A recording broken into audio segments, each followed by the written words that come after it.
আল্লাহর এক বান্দা ছিল নামাজের সিজদায়।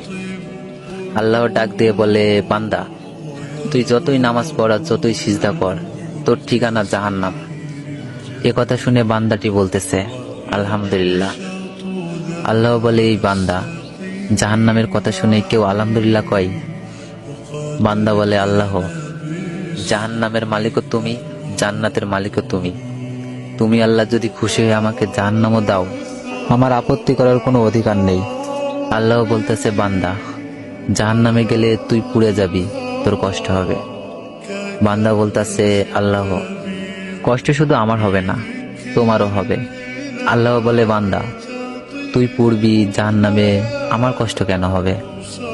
বান্দা বলে, আল্লাহ, মায়ের কোলে সন্তান যদি পানিতে পড়ে যায়, তাহলে দুনিয়ার কোনো মাই যেমন দূরে দাঁড়িয়ে থাকতে পারে না, দৌড়ে গিয়ে